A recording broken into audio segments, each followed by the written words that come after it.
Are you a real estate investor looking to elevate your income, freedom, and lifestyle? If so, optimize your daily performance by downloading our free guide, Raising the Bar, 5 Steps to Elevate Your Habits at elevatepod.com. In this guide, created by yours truly, you'll learn why you do what you do, how to easily institute cues in your environment to trigger desired behavior, directly applicable steps to create a fulfilling future, and much more. Get your free copy now at elevatepod.com and kickstart your new habits today. Your future self will thank you.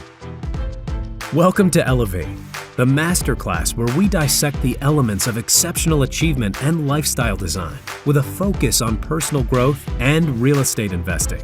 Now, here's your host, Tyler Chesser. Elevate Nation, welcome back. This is Tyler Chesser. I'm so thankful to have you here, and I am blessed and grateful to be sitting down with my friend Shane Garza today. Today, you're going to learn about hitting rock bottom and bouncing back, making the choice instead of being a victim to being a victor on the way to victory, creating systems, processes, tools, and creating amazing, really a lifestyle through real estate. And today is the day, and I'm so excited about this. I'm so excited to introduce you to my friend Shane Garza and connect you to his story. He's had a very challenging upbringing and background, but he did not choose to let that define him. And we all have challenges in our life. We all have tribulations. We all have tough things. That is a part of the human condition. Some of us have tougher experiences than others. But there's no question that it comes down to the choices that we make from there, right? It's not about what happens to us. It's the way that we react. And today's a great example of reacting in a positive way, in a way that gives us the ability of choosing and creating our future. Thank you so much for being here. I'm so excited about this episode. Elevate Podcast is all about mindset, mind expansion, and personal development for high-performing real estate investors. I'm your host, Tyler Chesser, and I'm a high-performance coach and professional real estate investor. It is my job to decode the stories, habits, and multifaceted expertise of world-class investors and other experts so that you can elevate your performance and lifestyle. Are you ready to take it to another level? It is time. Let's raise the bar today. And I want to thank you so much for being here. If it's your first time listening to Elevate, thank you. You are welcome here. And this is the place where you're going to receive massive value. You're going to take your business, your life, your mindset, your finances, your energy, your fulfillment to the next level. I know that's a big task, but this is the place for you. If you've been here before, one time, many times, welcome back. You are part of Elevate Nation. We're so thankful to share this community with you. This is a movement, and I'm so thankful for you. I want to ask you to pay the fee. The fee is to pay it forward. Share this episode with a friend. Share this episode with one other person. That's all you have to do. Just grab the link, send in a text message, an email, direct message on social media, or even post it on social media. And guess what? You can check the box. You have paid the fee. And also want to invite you to give us a rating, review, and subscribe or follow Elevate Podcasts on wherever it is that you listen or watch podcasts. The ratings and reviews are so important to us. They're so important to us. And this is a movement. And with that, you give other people an opportunity to join this movement. You give us the opportunity, by the way, as well, of continuing to bring on amazing guests and to bring you phenomenal content. And my team is so thankful from the bottom of our heart. We just thank you. I thank you. We read every single review, and we appreciate every single introduction. And with that said, I want to introduce you to Shane Garza, who is originally from Texas and moved to Louisville area in his teens. He's ambitious and always ready to serve. Shane also worked his way from being a quality supervisor at an auto supplier to a full-time real estate investor. He is currently a residential buy and hold, fix and flip, and he is also the host of the Think and Grow Rich Mastermind, and he's also a creative solutions specialist. Shane Adams Real Estate is an active market participant in Louisville, Kentucky, Southern Indiana, Indianapolis, and Fort Myers, Florida. He studied finance at the University of Louisville and is married with one child. And there's so much more, but you're going to learn about his amazing story and the trajectory that he's on.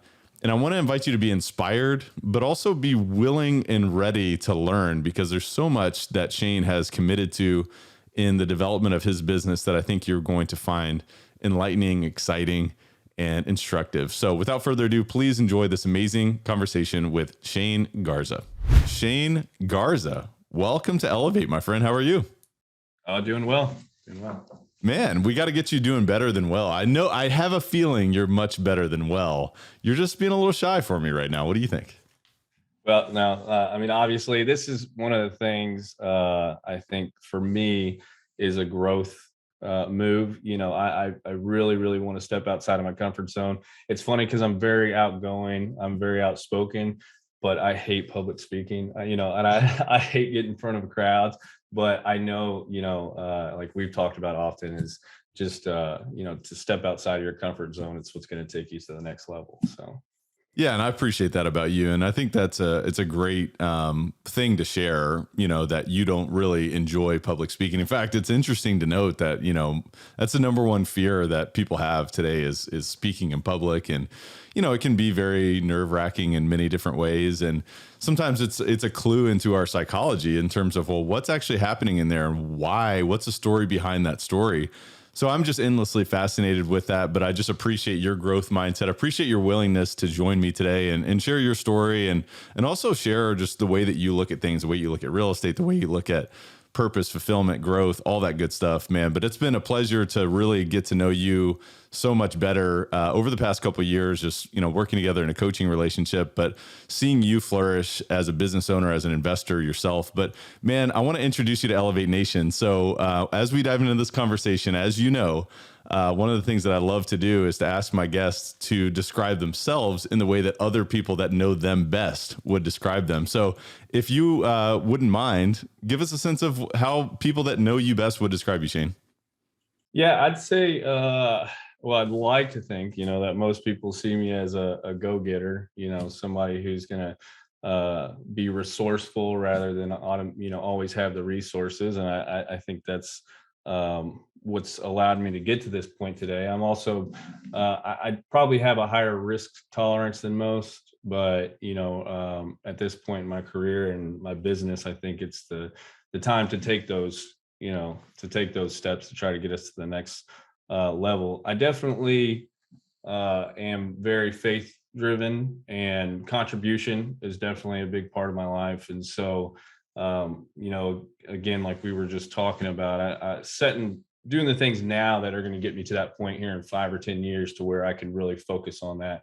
Part of my life is something that's exciting. So hopefully that's what other people see when they see me or talk about me, and we'll see. So I think that one of the things that I've learned about you deeply, especially over the past year, is just how heart-centered you are. Like you're definitely faith-driven, but you're doing this for the right reason, man. You're growing a business, you're growing a company, you're leading other people, and I think I'm seeing a lot of fulfillment from you. But as a result of all that, but I think it's amazing just seeing great people succeed, which is it's a lot of fun, man. So I just wanted to share that with you, and from the bottom of my heart. But with all that said, man, give Elevate Nation a sense of your upbringing, a little bit of your backstory. I think it's a fascinating and inspiring story. You've had some triumphs, some tribulations, but give us a sense of where you came from, what life was like growing up, and connect the dots for us a little bit, Shane. Yeah. So I didn't have the best upbringing. I had 5 siblings, I have 4 brothers, 1 sister. Originally from Houston, and at a young age, we had my father kind of wasn't in the picture, and then we had my stepdad who came into the picture, and both of those guys were somewhat abusive. Around the age of 14, I was put in a children's home and lived there for a few years, almost until I was 18. I was 17, and then moved up here to this area, and part of the reason I came up here was because my mom's mom had gotten sick.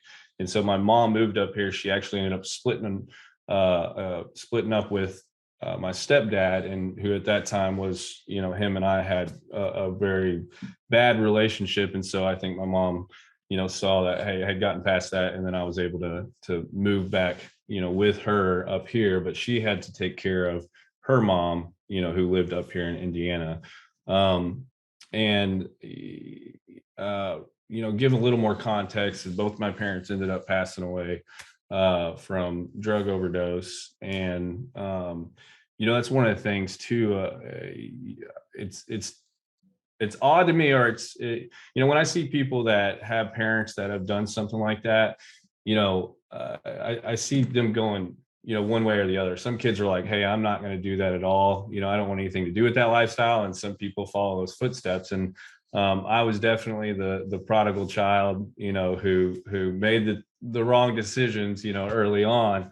But I think it was because I just, looking back now, I think I just had just such a victim mentality. I thought that this was my lot in life, right? And I think I was very resentful at a young age because, I looked around and saw these families that just had, this nuclear family unit that just looked so pleasant. And then, you have this stuff going on at home. And so, with that said, I ended up getting in quite a bit of trouble. I went to U of L, and my junior year, started getting into drugs and alcohol, probably partying too much. I was part of a fraternity, and that was like my focus. I was just totally, about that lifestyle. And then ended up getting arrested and spent almost 4 years locked up. And I ended up getting out in May of 2016. And, for me, it was just, I'm so grateful for that. I'm so grateful for just that opportunity. One of the things, probably about 2 years into my stint, I started doing a lot of reflecting and just saying, hey, man, this is an opportunity like no other. I literally genuinely had 24 hours a day to do nothing but focus on myself, better myself, do the things that are going to take me to that next level. And so instead of looking around and, having that victim mentality and feeling sorry for myself, I was like, man, I can actually, begin to add value to people, and looked around, and all these guys around me who just kind of were lost, right? They didn't have those mentors that influence in their life, and we're just kind of, in my opinion, boys pretending to be men, a lot of them. And so, that last 2 years, I really just became very well read, on worldviews, looked at why, I believe the things that I believe, and, really dove into my faith. And, after I got out, I had, a pair of orange shorts, shower shoes, and a white t-shirt.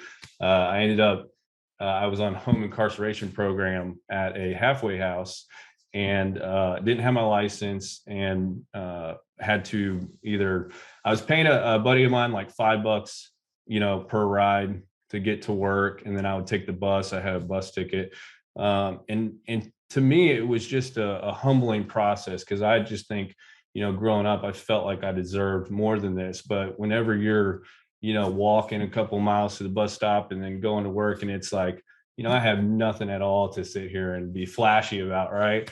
And so, and I was just grateful. I started working 12-hour days, working 60, 80 hours a week, and just putting my head down and was like, look, I'm going to do what I need to do, to get to that next level. And so, fast forward, to today, and, we did over $1 million in business last year for the first time. And yeah, man, and it's been amazing. I've my story has allowed me to impact others and kind of share that strength with people. And, and it also keeps me very grounded. I never have been big on materials, not a big material guy. And I think, just contributing and sharing that strength and hope with people has just been very fulfilling. So.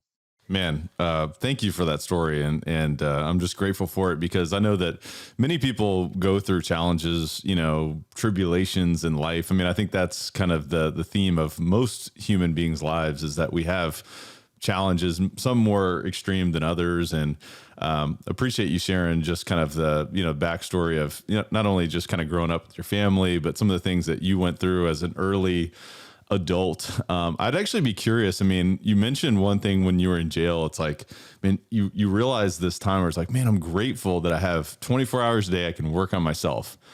I would imagine that it's really easy to be on the flip side of that, to be, I'm the victim, society is set up to, to alienate people like me. And because of that, I'm going to be resentful and I'm going to be this, this horrible individual, somebody who's, creating more havoc, right? I'm just going to create more chaos in this world. So like, what was the switch? And like, were you did you consciously make that decision, or how did you make that decision? So it was actually about 2 years and 2 months. And I know this sounds silly, but about 8 days into my stay, because I remember the moment. I was actually laying in my rack, the spindle rack. And I was, I got into, I grew up in the church, right?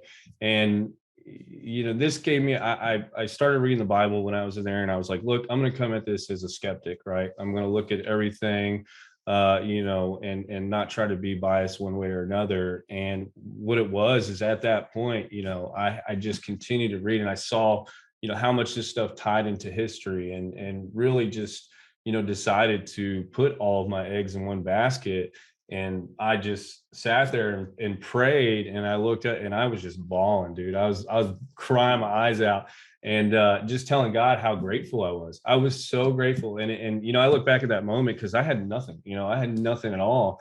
And the amount of gratitude and just, I had at that time, to where I'm just sitting there in jail crying and just thanking God, just really was just that epiphany, that moving experience that just kind of completely turned me around. And like I said, I you go out and you see all these guys, who are locked up with you, and instead of looking around and just saying, man, I don't want to be like you, I don't want to be around these type of people, I was like, man, this is actually what's the analogy, it's like a garden, right? It's my job to sow, it's my job to go out there and plant seeds, and to really just pour into people and share that experience. So was that more, do you think that was almost like a rock bottom type of experience, and then you almost kind of bounced up from that? You mentioned the gratitude.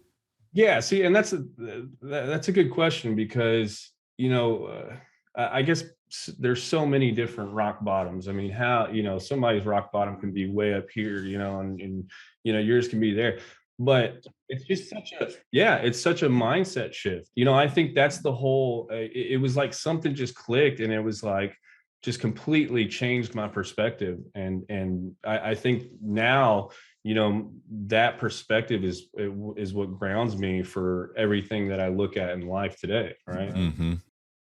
So when you started mentoring others, and simultaneously you were working on yourself, right? You mentioned reading and kind of being a skeptic, not only from a religious standpoint, but also a worldview standpoint, and just questioning your thoughts, right? Give me a sense of both of those things. I mean, how were you investing in yourself during this time? And then how are you also, being a mentor for others around you? What did that actually look like? Yeah, so there was, I remember one time there was a guy named Dustin, and he had been in there for about 2.5 years, and he was a younger kid, and he was about to get out, and we had become close over the past couple of years, and just the conversations of like, hey man, look, it's up to us to really choose this identity, to not identify as, hey, I'm an outcast from society, I'm a felon now, I'm this guy, whatever it may be. It's up to you to own that path. And he came to me the day before he was getting out, and he was just crying because he's like, man, I just don't want to go home. He's like, when I go home, he's like, my dad, they're still getting high. He's like, and I'm going to have to be around that. As soon as I get back to the house, they're going to want to go get high and go do this. And, and to me, I felt, gratitude for myself, because I was like, man, when I get out, I'm going to avoid, I don't have that situation. I feel like I had good parents, despite their own issues. But, I think just seeing that and people, having those experience is what allowed me to be grateful for mine, if that makes sense. So it sounds like you were really just seeing people for who they were and what they were and what circumstances they were going through in jail, and offering a bit of, a little bit of a lending an ear, and just kind of helping people make that decision themselves?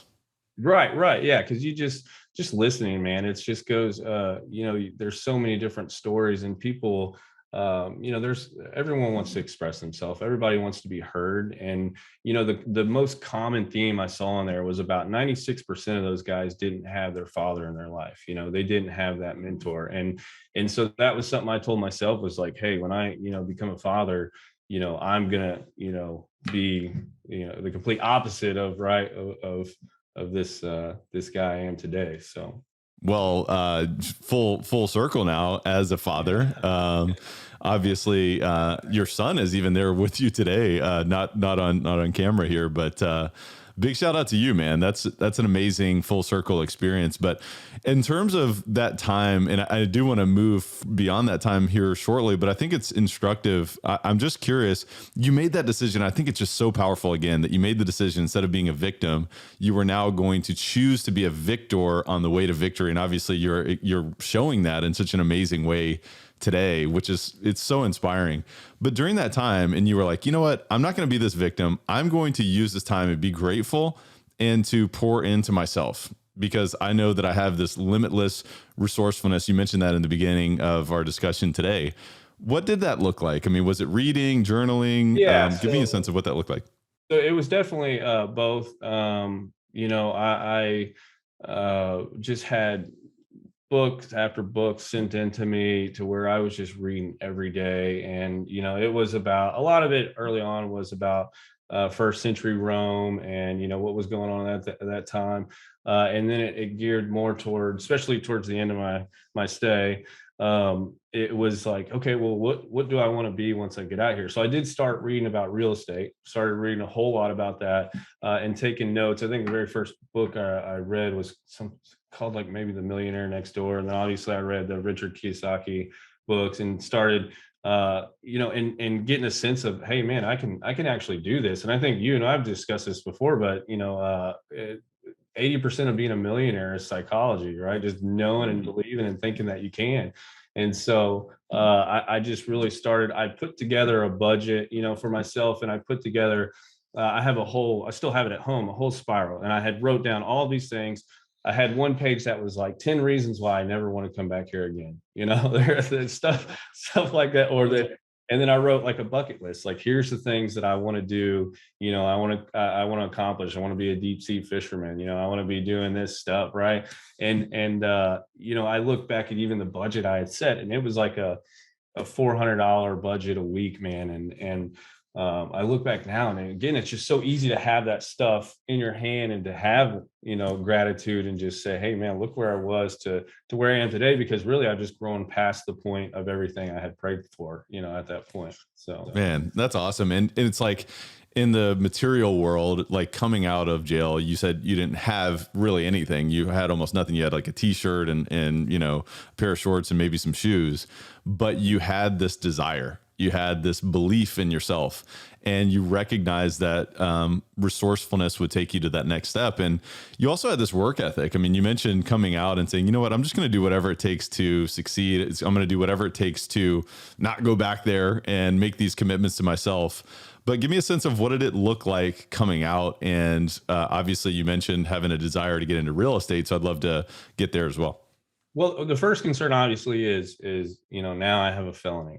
Right. What do you, that's something that's an identity that's hard to shake, because you feel like even today, I still feel like there's things that are going to be tough for me and have been tough because of that. But, again, it just ties back to that belief. Like I was like, I think I can, there's going to be somebody. And if I can't sell this, this paper, right, this resume that has this rap sheet or whatever, I'm going to sell myself. I'm going to get somebody to believe in me. And so I just happened to be at an Alcoholics Anonymous meeting, and saw someone there that said, hey, this place over here, manufacturing auto supplier, or was Ford supplier, is hiring people 12-hour shifts, making $11 an hour, and they'll give you as much overtime as you want. And I'm like, perfect. Like that's, I'm here. So ended up getting hired through a temp agency, was hired there, started out at the bottom, and just over a 2-year period, I kind of worked my way up and got promoted until the point that I became the quality supervisor. And so I was dealing with Ford on a regular basis, when it comes to quality issues. And, even then, I think it was a slow growth process, because in my head, I'm like, okay, hey, yeah, I want to be an entrepreneur. I want to be a real estate guy. I don't want to be, answering to somebody else's or working on somebody else's agenda. But I knew that, hey, I have to set, these are the steps that are necessary for me to get there. And so, now I think I quit my full-time job there in 2018. It might've been towards the end of two. So as far as that kind of that leaping point, maybe you could call it that, or maybe you call it a stepping stone in many ways. And I think it's valuable for people to recognize that, hey, you know what, there's a purpose for every season as well. And that season, there was a purpose for you from a investment perspective, from an entrepreneurial perspective, to put you in position to be able to go again, to leap to that next point. But give us a sense of how did you bridge that gap? I mean, how did you get to a point where you were able to leave that job?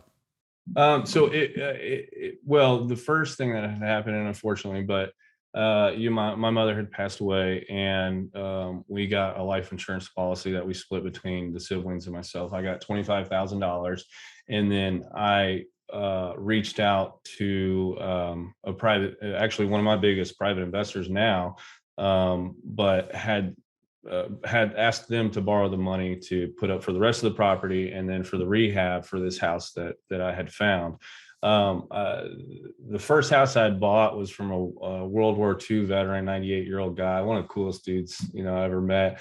And he kind of knew he was kicking me a bone, giving me this property cheap to try to get into it. But I was working on that house, on Fridays, Saturdays, Sundays, while I was still working. I was doing all the work myself, and I had no clue what I was doing, man. I've been not a construction guy, but YouTube, online, Google, man, you can find anything and everything you want, and just educated myself, continued to take notes. And I think the first probably 5 properties, it may have been 5 or 6. That's all it was me working and doing it on the weekends and fitting it in when I could, and trying to grow the renovation part of the business, right? Hey guys, just a quick word from our sponsor, then we'll be right back to the show. This episode of Elevate is brought to you by CF Capital, a national real estate investment firm founded by myself and my business partner, Brian Flaherty. CF Capital's mission is to provide property investment and asset management solutions to help investors like you maximize their returns by investing in high-value multifamily communities. If you are looking for risk-adjusted alternative investments in quality apartment communities, are seeking tax-optimized cash flow with appreciation upside without all the hassles of management, you might benefit from learning more about investing alongside our team. You're invited to reach out and learn more about how you can invest with us by visiting cfcapllc.com. We're also currently offering a free ebook called The Bottom Line, 10 Ways to Increase Cash Flow in an Apartment Complex. Whether you're a new or experienced investor, we're confident you'll find massive value in this resource. So go get your free copy today at cfcapllc.com. And now please enjoy the rest of the show.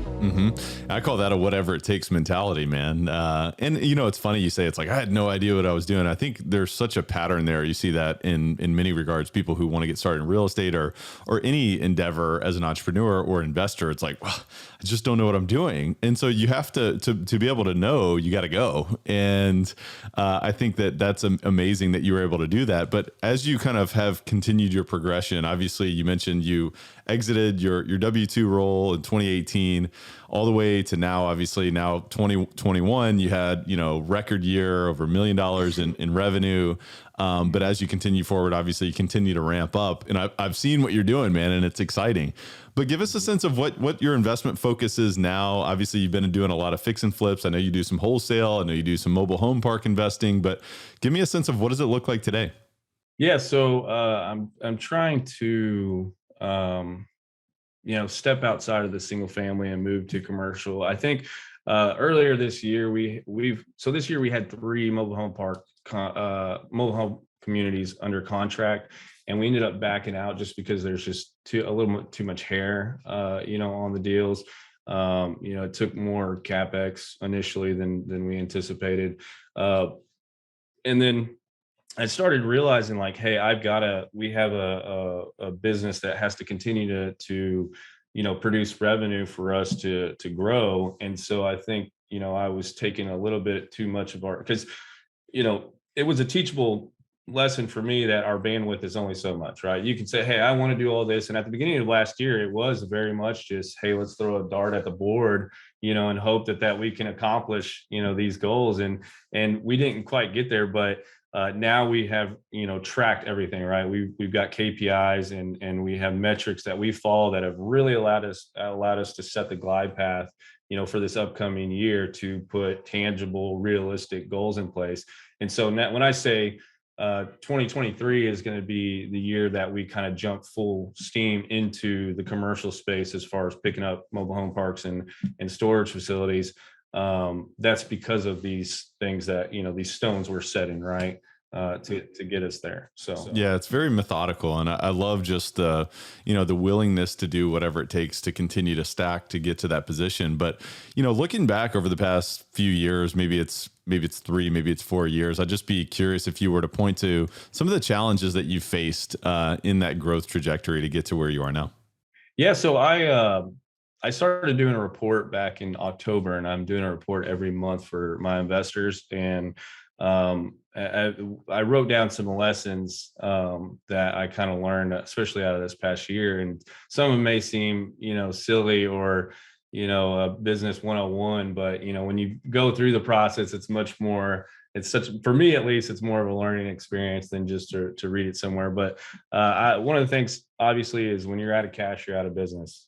Cash is king. And doing renovations and flips, you get chunks of cash, a lot of times, but you'll have revenue that's pushed out, right? And we even, we're working on 10 properties at a time. And so we had, probably 4 or 5 that were supposed to finish, in June and didn't get, closed on until November. And so that was something. And then you have, W-2 employees that, hey, these outflows are every month. They're coming up every week, and so that was a very teachable lesson for me. One of the things as well is don't create expenses based on future revenue. Don't play catch up. It's the worst way to operate. When you do a bad deal, not only do you not make any money, but you siphon off attention from the rest of the business, thereby affecting the good deals. So I definitely had the mentality of if something looked like it was going to make money, I was like, let's get it. I'm ready. But I don't think that's always. It's better to be a sharpshooter. It's definitely better to pick and do your full steam due diligence. I think there's only been 3 deals, right, that we've lost money on, and the most I've ever lost on one deal was $8,000. But those are all, for me, that's tuition, right? That's stuff that I'm like, man, I'll take those experiences and again, capture that and use it for everything else that we step into. Because especially this commercial space stuff, like there's no space for that, right? There's no space for not being completely buttoned up, for doing things the right way, and so that's definitely been teachable for me. And another note I wrote was, catching a big wave is not the same as being a good swimmer. And so, yeah. And what I mean by that is, even now, all I've been a part of is a seller's market. We've been able to put anything on the market, and within 3 days it's under contract and it's gone. But what are the risks associated when with the future, if deals are just sitting on the market for 4 or 6 months, so these are things to always consider, I think, especially as we grow. And then lastly, most mistakes I've made have been because of wrong assumptions, irrational exuberance, or inconsistent execution. And so, and that for me, man, is just something that, hey, we've learned these things. Let's take them and let's not make the same mistakes again.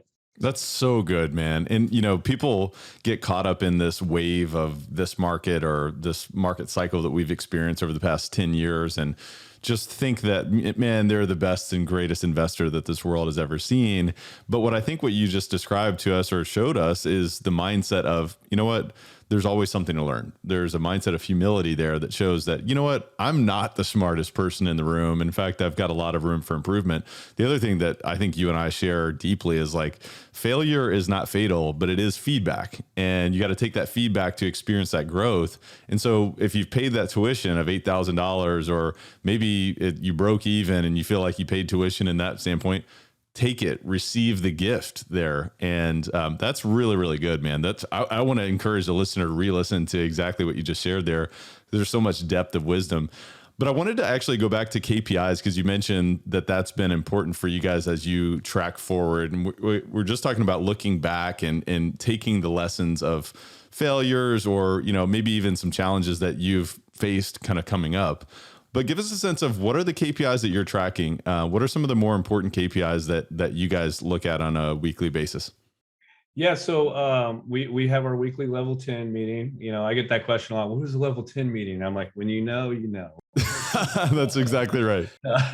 But we definitely track cost per transaction. We do cost per lead. We've looked at industry standards just to see where we're at and compare those to others. And then now that we're in multiple markets, we keep track of our total cost for those markets, and then what our revenue is on a weekly basis.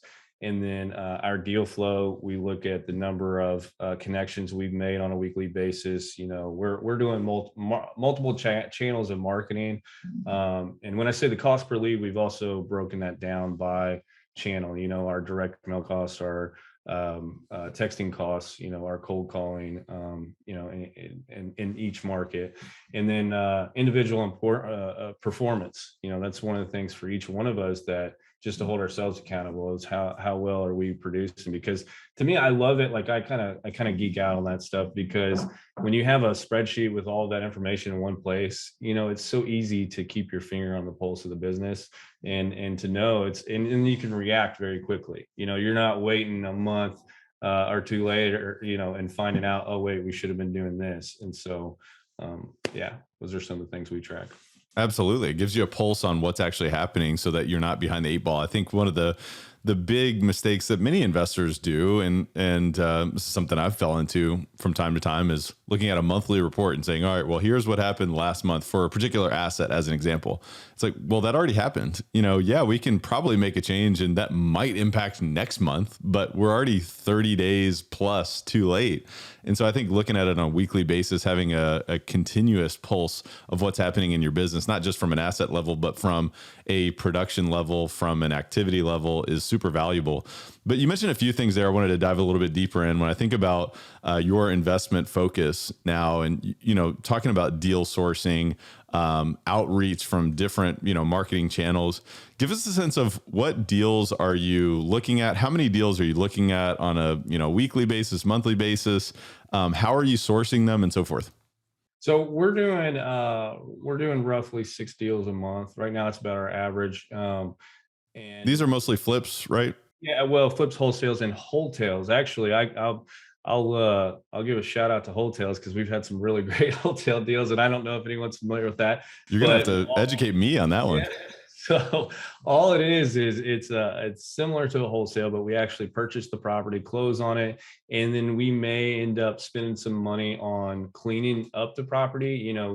Spend $150, get a cleaning crew in there, or whatever it may be, something small. You're most likely on these deals, you're not going to spend more than $5,000 normally, I guess.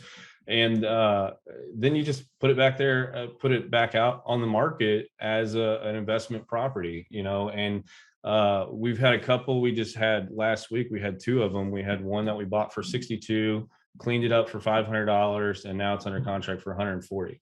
And then we've got another one that was 73,000 that we didn't do anything to, put it on the market. It's under contract for 117. So, it goes back to, like, just not always, in my mind, for me and you, we may have this idea of what the perfect investment is, but that's not always the exit strategy for the next guy. And so there's some people that will have a completely different outlook on it and completely different plans. And so I think right now, maybe taking advantage of that seller's market and putting it on the MLS. And that's just seems like what we'll probably end up doing more of, because it's, it increases those margins, right? It helps it. That makes sense. And instead of just going to an off-market buyers list, you're expanding it to the open market. So perhaps that obviously drives up your top line figure there. From a spread perspective, that makes sense. But when you say 6 deals a month, when I think about your sourcing, your outreach, I mean, how many sellers are you touching base with on a monthly basis? Whether it's mailers, you say texting. I know you do some cold calling as well. But what does that all look like? So on a weekly basis, we touch, and I say touches because that could be a connection through direct mail, it could be just one phone conversation, but we're at about just roughly 7,000, a week. And so we have another metric. It's just calls to connect. So how many calls, because we have the auto dialer, how many calls are we making to get a hold of that one person? And then another metric we have is 27 yes once offers per contract. So that means, hey, 27 people are saying, yeah, I want to sell my property. And then out of those 27, we got one guy, who's going to be something we lock up. And then of those 6 deals, I'd say probably 3 to 4 of them are a wholesale deal. And then the other 3 are usually another exit strategy, whether it be flip, wholesale, or buy and hold. So. Got it. What tools are you most fond of and have been useful for you in those different channels? Yeah, so we've gone from call tools initially for the auto dialer to Zen Call, which is now Ready Mode. They were bought out by Ready Mode. They have good, they're a little clunky at times, but they have ways to adjust parameters and to really hone in on specifics. Like whereas call tools, they did a lot of stuff in the background. Zen Call, they can do it, all there in front of you. You can see, hey, and you can quickly react. Some of the other things we're doing is probably like most people, we'll use stuff like List Source or PropStream to get the leads. We use batch leads or something, batchleads.com, batchskiptracing.com, I think, to get those leads skip traced at about 12 cents, per lead. And then we use Postcard Mania. That's another great resource. I've gone through several direct mail companies, and they just seem to have the highest quality, product when it comes, and they're pretty. You have an account manager who's pretty responsive and helpful. And then we use Launch Control for the texting because there's some other ones out there like Lead Sherpa, but I think Launch Control, again, they are very good about making those quick adjustments based on different regulations or phone number monitoring. I think one of the things people tend to forget about is the quality of those phone numbers you're using, right? You want to make sure you're not just showing up as spam every time you call somebody. So I'm sure like everybody, we get on people's nerves, but we try not to pester people. We set follow-up dates in Podio and are just consistent about that. And I think because we've done that over the past 3 years so consistently, it's just compounded, right? We have so many deals in the pipeline now because of everything we've done 2 or 3 years ago. Give me a look behind the curtain on what the team looks like. You've got some folks that are doing some marketing for you, some direct outreach, obviously from a construction standpoint as well, when you actually do close on the deal. But give me a sense of what the team looks like. Yeah, so we have 3 follow-up people, who are just the ones who get the leads after they're touched by the virtual assistant. So we have the 8 VAs. Those leads get put into the pool or kicked into Podio, and then those leads get cultivated and those relationships get built, by the people in house, right? And those are the people we can coach and train and, being more involved with so that they're, really solving these problems, becoming these people's friends, and then buying their house, right? We also have our transaction coordinator who just does a lot of the TC with, title companies and, various whoever we're dealing with at the moment, realtors, agents, inspectors, appraisers, stuff like that. And then we have our disposition manager, Mickey, who does a lot of the project management, works with the contractors. We use Asana. I love Asana, man. It's it's Everybody loves Asana who has I Asana. love Asana. But, You've been singing the praises of Asana for a long well, I time. told you, dude, I'm gonna get a tattoo, man. Such a nerd, man. I know, but we put our inspection reports in there now. So when we go and look at a property, we have boots on the ground people that those inspection forms are filled out through a link online that gets kicked directly to the Asana app, and then we can include that, with the pictures in the drive for any wholesale deals we send out. So everybody, it's those questions that everybody wants to get answered, like, hey, is the floor level, what's it smell like in the property, stuff like that. So the goal is to be able to have people get as much information without ever stepping foot on the property. And then who am I missing? I know we have just the 6 in-house right now, and then we have the 8 virtual assistants, and then we have 2 remote workers, one of which is just a marketer who's helping with the SEO, putting blogs online, doing some of the online content, and then another a remote worker who's a part-time follow-up caller. So are you utilizing general contractors for the physical construction stuff, or is that okay? Yeah. So I'm not going to share that information, but I've tried to share contractors with investors and it just never works out. But like, as far as like vendors, like, right, or subcontractors, you got plumbers, tilers, those guys. But we have 3 main contractors who each have anywhere from 12 to like 20 guys, and we pay them a premium, but it's nice because we can hand them the scope of work, give them all the details and information, and they'll handle it without us dealing with the headaches. But you're identifying the scope of work through isolating variables and checklists for each and every deal to say, all right, well, what are the issues? How does the subfloor look? What's going on with the HVAC? What's going on with plumbing? So it's like you're getting this full due diligence scope back so that you can make the right investment decision. And then from there, you hand it off to your team, they execute, and now you take it to the next step of the process, right?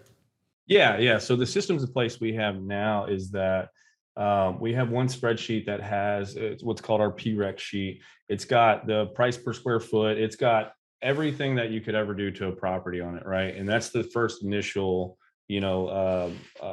basically Jamie's job when he goes in right after he gets the property under contract. We write down everything that kicks out a price for us, and then it also gets transferred to another tab on that spreadsheet, which is the scope of work. We have generic statements on each one of those things.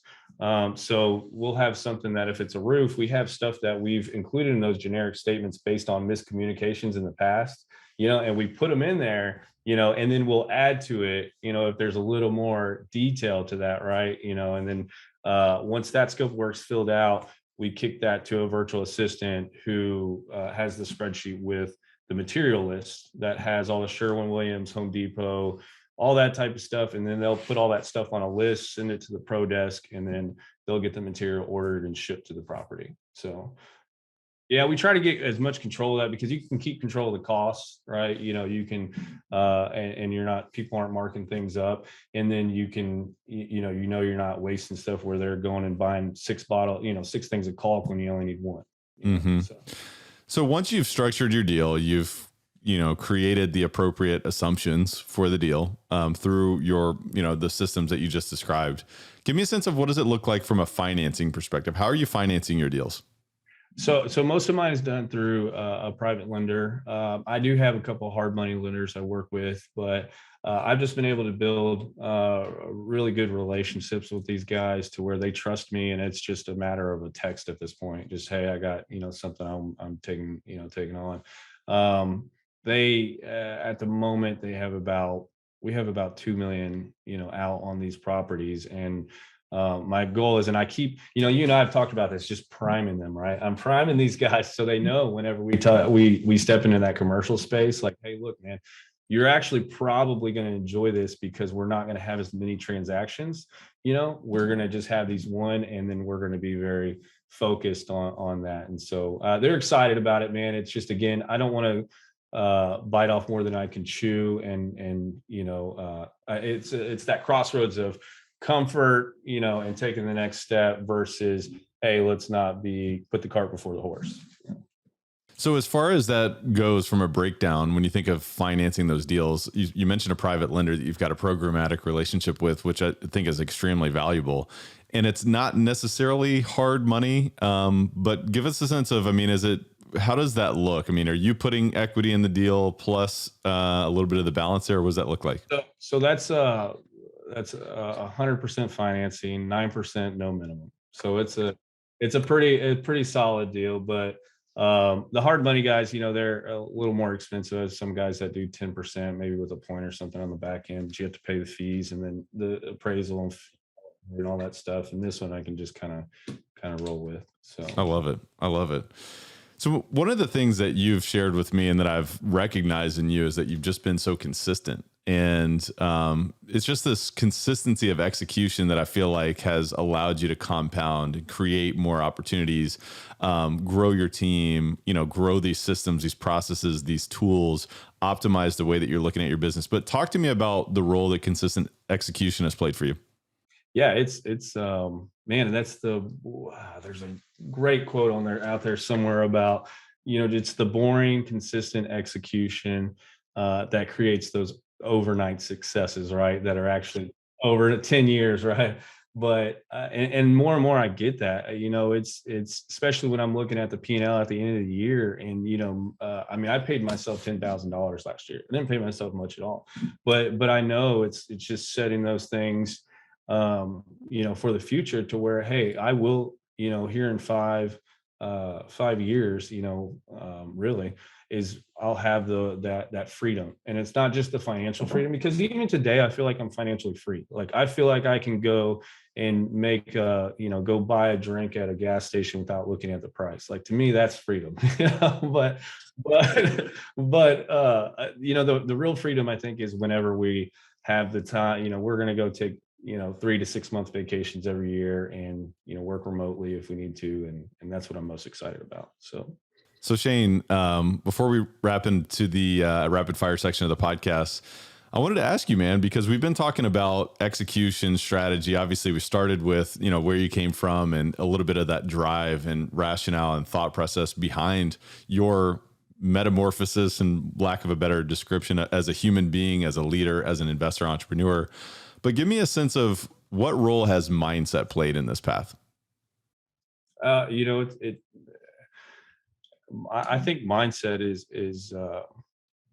I mean, it's the most important thing, because even looking at it as if, somehow I've had luck, some people look at me and say, oh, you've been lucky. You've just been, in the right spot at the right time and said the right things to the right person. And, whether I can, and maybe some people, call it fate, and, or God's been involved. But I think even if because I've been told no, by the bank several times in different situations, and it's that resilience, right? And that resilience comes from your mindset, and so if you just continue to what you said, failure is not fatal, failure is feedback. And so do it a little differently next time. And at the end of the day, if you continue and consistently do that, you're always going to come out on top. So yeah, and I feel like it's this continuous conditioning. And one of the things I think about is, like, when you get knocked down, like in real estate, like, man, we get knocked down constantly. You get told no, your project has a problem, somebody on your team quits, or, there's something that happens with the terms that you were presented by your lender, or whatever. I mean, there's so many different things that can happen to us, and we get knocked down. And so for me, it almost seems like it's this conditioning to put ourselves in a position where our default emotional home is, I can overcome this. And instead of woe is me, I'm a victim, it's like, oh, okay, well, where's the gift in this, right? There's got to be some good. There's got to be something good that I'm getting from this. Does that resonate with you? Well, yeah, and that's the gratitude, I think, in all of it. I've kept a gratitude journal, and when you're forced to write down things that you're grateful for, even when you don't feel like being grateful, it's so easy to find that contentment, right? You can be content in whatever circumstances you have going on. And so those are the people, man. I don't think your success is defined by, how much money you have, or how many cars you have, how many houses, whatever it may be. I think it's your ability to be gracious and have gratitude and be humble in even the worst, moments possible. So. I totally agree, my friend. I totally agree. Well, Shane, I want to transition to the rapid fire section of the podcast. It's called the Rare Air Questionnaire. It's all about being uncommon, man. I think it's uncommon to choose to not be a victim, to choose to be a victor. But I think maybe let's make that more common, and I'd love to inspire more people to do that. So with that said, I want to ask you a few questions. If you had to point to 2 or 3 of the most impactful books that you've read over the past few years, what would those be and why? I will speak on 2 of them. The Compound Effect. If you've read that, it's a small, easy, quick read that just talks about what you and I were just discussing, just the consistent execution that's going to take you to that next level. And then the Blueprint for an Insanely Successful Business by Keith Cunningham. And so that's a very kind of candid conversation he has in that book with, looking at the things in your business that are going to potentially cause you issues. Like, where are your blinders at? What are the questions that you're not asking? What are the assumptions you're making? And too often, I think, we do that without, sometimes, I mean, you've got to make decisions without having all the information. But I think he talks a lot about having a thinking time. Every week set aside a time, a 2-hour time frame, just sit down and think. And I do that every Friday, and it's definitely helpful. So those 2 books I would highly recommend. That was a good nugget there on the thinking time. That's one that a lot of us forget to do. Just blowing and going, and productivity and pushing forward. Sometimes we gotta downshift a little bit and put some time in for thinking. So thank you for that. But we'll put links in the show notes as to where the listeners can find those books if you're interested. So just go check the show notes for that. But Shane, what's the biggest way that you elevate your life on a daily basis? Tony Robbins talks about owning the morning, and just that sets up the rest of the day. I think you have the most energy when you wake up, and I think even on those days where it is just kind of the grind, whenever you have the clarity on your vision and the consistent execution with just waking up and choosing to have that mindset, you're not, it has to be intentional, sometimes it has to be intentional. And I think doing that each and every day, has allowed me to consistently, elevate my life. And I know you can barely kind of see it at the top there on this, but on my wall, I have a sign that just says, "Earn your potential." So, it's just every day, hey, I try to earn my potential. So. That's a great reminder in itself. You got to earn it. And we all have more potential, perhaps, than what we're even aware of, or that we've given ourselves a potential to uncover. Maybe that's an oxymoron of use of words there. But right. Man, what's the biggest way that you elevate others around you? Just doing things like this, man, sharing my story and being open about it. Some of it's, as we talked about before, is a little uncomfortable for me, but I think people can find what they need to, in those stories. And, I look at some of my mentors and some of the people who have had the most impact on my life. And it's been those people that have faced adversity and overcome it, and, had a good attitude about it. All right. So. Shane, my goodness, you have inspired many today. You've inspired me for sure. And I want to acknowledge you. You've come from a very challenging set of circumstances to overcome those, but to now put yourself in a position to be an amazing father, an amazing leader for so many people, and somebody who's showing many, many other people what is possible in their life if they have this belief that they can, and they have this commitment to consistency and to put themselves in a position to find comfort in being uncomfortable. So, man, I just want to acknowledge you. I'm so thankful to be your friend, to have had the opportunity to coach you, and to see, where you take this, because I know that you're not stopping anytime soon. But Shane, is there any parting thoughts or words of wisdom that you'd like to share with Elevate Nation today? No, I again, just back at you, man. Grateful for the opportunity, and hopefully we've added some value to someone today. And if there's anything that I can do to help, whether it's questions, especially with real estate, give me a shout. Absolutely. And where can the listeners find you? Where are the best places for the listeners to reach out? So you can reach out. Well, I'll go ahead and I don't know if this is the always the best thing to do, but I'll give you my cell phone number. It's Good luck, man. I know 812-704-0005. And I'm sure Tyler will capture that somewhere. But feel free to shoot me a text if I don't answer right away. I apologize, but I promise I will follow up. And again, if there's opportunities you guys have, things you want to work with together, hey, I'm here. Let's talk. Shane, I think that might be the first time in the 2.5-year history of Elevate that anyone shared their phone number on Elevate. So we'll see how that works out for you. And hopefully we keep that phone number for you for many years in the future. But no, that's amazing. And so the listeners have the opportunity of reaching directly out to Shane. And of course, we'll put links in the show notes as to where you can find Shane and his team. Simpleandfastoffer.com, as well as on LinkedIn, Shane Adams, RE, same on Facebook, Instagram, and Twitter. Shane Garza, my friend, until next time, thanks again for being on the show. No problem, Tyler. Thanks. Elevate Nation, what an awesome conversation with the great Shane Garza. Man, what a great guy, and somebody that inspires me. And his story is just one that shows us, no matter where we are in our life, there are possibilities for us to make a new choice, to make a new decision, to choose a new path, and to think big, and to empower ourselves, empower other people, to create systems, to create a strategy, to execute on a strategy, to get better, and to create value in real estate. Real estate is just a vehicle towards creating an outcome that we want in our life. And I know that Shane has utilized it in that way, and he's continuing to do so.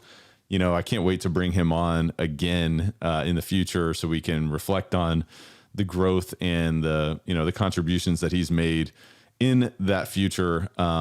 So I just know that, he's going places, and it was cool to be able to bring that story to you. So I want to encourage you to re-listen to the show. What are your top 1, 2, or 3 takeaways from the show? Did it have to do with his story, his very challenging background, his triumph over that background?